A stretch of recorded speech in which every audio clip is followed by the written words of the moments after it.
అన్న నమస్తే. నమస్తే. ఏం పేరు? డేవిడ్. డేవిడ్. ఓకే. ఏం చేస్తుంటావు డేవిడ్ కాక? నేను వాచ్మెన్. వాచ్మెన్ ఉంటారా? ఇక్కడ ఇదే ఏరియానా? సూర్యాపేట జిల్లా. ఈ ఏరియా మీరు ఉండేది ఇక్కడేనా? ఇక్కడే. Okay okay right. సో మరి ఇప్పుడు తెలంగాణ రాష్ట్రంలో కాంగ్రెస్ గవర్నమెంట్ ఉంది కదా, సో ఎట్లా అనిపిస్తా ఉంది? ఏమి అట్లా అనిపిస్తుంది? ఏం చేస్తుంది ఆయన? ఏం చేస్తుంది చెప్పు. చెప్పాలి. కేసీఆర్ ఉన్నప్పుడే నాకు అనిపించింది. అంతే. ఆయన ఏం చేసిండు? ఒక రైతుకి లేదు. అక్కడ పల్లెటూరు నుంచి వచ్చి ఇక్కడికి బతకడానికి వచ్చిండు. ఒక రైతు బంధు సరిగ్గా చేయట్లేదు. కనీసం ఇప్పుడు 60 సంవత్సరాలు 58 సంవత్సరాల వాళ్ళకి పింఛనో సరిగ్గా ఇట్లా 60 సంవత్సరాలు అంటే మరి తర్వాత వాడు పోయినాక ఇస్తాడు ఆయన. ఏం చేసిండు ఆయన? ఏదన్నా లేబర్ ఇల్లు ఉంటే ఆయన కూలుపుతుండు. మరి వాళ్ళని ఇప్పుడు మేము ఇల్లులు కట్టుకున్నా కూడా కూలిపితే మేమే అంత మా బతుకులే అంత చెప్పు. పర్మిషన్లు ఇచ్చేది వాళ్ళే, మళ్ళీ వాళ్ళ అధికారులే ఇస్తారు. వాళ్ళే పర్మిషన్ ఇస్తారు, వాళ్ళే కూలగొడతారు. ముందే ఇస్తే కట్టుకోరు కదా. అదే అంతే కదా. మరి దానివల్ల ఏం చేయాలా? కాకపోతే ఇప్పుడు సూర్యాపేట జిల్లాకి ఉదయనాడు నియోజకవర్గానికి ఉత్తమ్ కుమార్ రెడ్డి గారు ఉన్నాడంటే ఆయన ఏదో ఒకటి రైతులకు ఏదో ఒకటి చేస్తూనే ఉన్నాడు. ఆయన ఇప్పుడు కాదు, ఎప్పటి నుంచి అయినా చేస్తూనే ఉన్నాడు.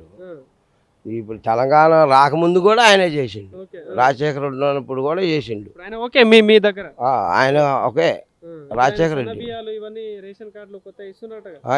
సన్న బియ్యం అన్నీ ఇస్తాడు. ఏం సుఖం? తెల్లకారులు ఇప్పుడు మనిషికి 4 కేజీలు బియ్యం అంటే వాడు నెల తింటాడా? 5 కేజీలు బియ్యం నెల వస్తాయా ఒక్క మనిషికి? చెప్పండి. అభివృద్ధి పరంగా ఎట్లా నడుస్తుంది మీ ఏరియాలో?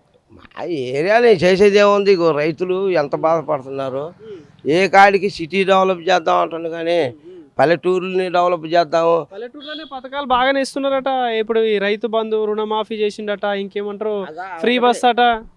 ఫ్రీ బస్ అంటే ఆడవాళ్ళకి బాగా పవర్ ఇచ్చిండు, చివరికి మమ్మల్ని నాశనం చేసిండు. రేట్లు పెంచిండు. అది ఒకటి. ఇప్పుడు పల్లెకారులు ఉన్నాం, చేపలు పట్టుకునే వాళ్ళు ఉన్నాం మేము.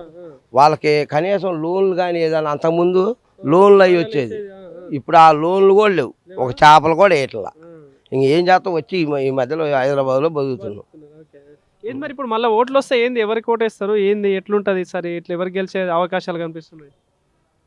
ఏ ఓట్లు వచ్చినా ఏం చేయాలి అని ఏం అర్థం కావట్లే మాకే. చూస్తున్నారు ఇంతకుముందు కేసీఆర్ని చూసిళ్ళు, ఇప్పుడు రేవంత్ రెడ్డిని, ఇప్పుడు బీజేపీ కూడా తిరుగుతూ ఉంది కాబట్టి ఎవరికి అవకాశాలు కనిపిస్తున్నాయి ఎక్కువ అయితే ఇప్పుడు మా ఏరియాకి వెళ్ళైతే కేసీఆరే కరెక్ట్ అనిపించింది. మీ ఏరియాకి కేసీఆరే కరెక్ట్ అనిపించింది. ఎందుకంటే ఇప్పుడు ఆయన ఒక దళిత బంధు అందరికి ఇవ్వకుండా ఒకరికొకరికి ఇచ్చి అనవసరం పోయిండు. కానీ కేసీఆరే కరెక్ట్. అంతేనా? కానీ 10 ఏళ్ళు నేనే ముఖ్యమంత్రి ఉంటా అంటున్నాడు రేవంత్ రెడ్డి. ఉంటాడు కానీ ఈయన చేసే పథకాలు కరెక్ట్ కాదు. అవి కొన్ని మార్చాలి. అయితే మనిషి మంచోడే, వ్యక్తిగతం కానీ ఏదైనా కానీ అన్ని జిల్లాలు తిరుగుతాడు. కనీసం కోదాడలో కూడా కనీసం ఒక మీటింగ్ పెట్టి ఏదైనా చేయాలి. కోదాడ జిల్లా ఉత్తమ్ కుమార్ రెడ్డి ఉన్నాడుగా, మరి ఆయన గురించే ఇప్పుడు ఏదైనా ఆయన గెలిపించింది మేము.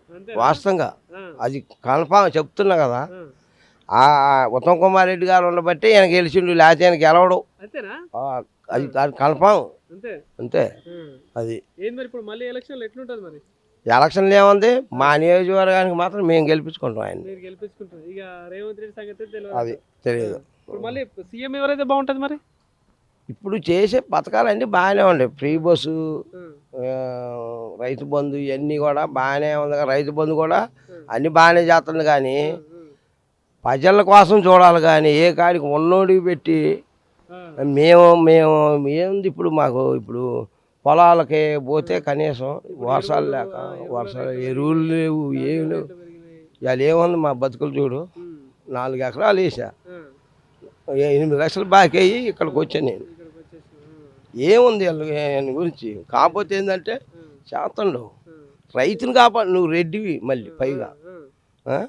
మరి ఇంకా రైతు సంగతి తెలుసు కదా. రైతులు ఏంది రాజ్యం ఉందా? అవునా కదా? ఎందుకు అడక దిగటానికి మేము కరెక్టే. మేము లేదే నువ్వు ఆడ తినలేడు. ఏం తింటడా? కష్టపడి నేను మొత్తం చేసేది మేము. చేపలు పల్లెకారులకి లేదు పాపం.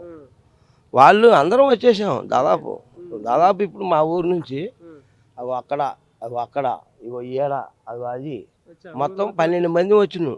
అప్పులు పాలైపోయాను, ఎరువులు లేక వానలు లేక. గిట్టుబాటు ధర లేక. ఓకే, సో అంటే మార్పు ఉంటుందా మరి ఈసారి తెలంగాణ రాష్ట్రంలో? అసలైతే వత్తలే కానీ వస్తే ఉత్తమ్ కుమార్ రెడ్డి వల్ల వస్తే రావచ్చు, కానీ తర్వాత నేనే చెప్పలేను. రైట్, ఓకే తాత, థ్యాంక్ యూ. ఓకే. సూపర్.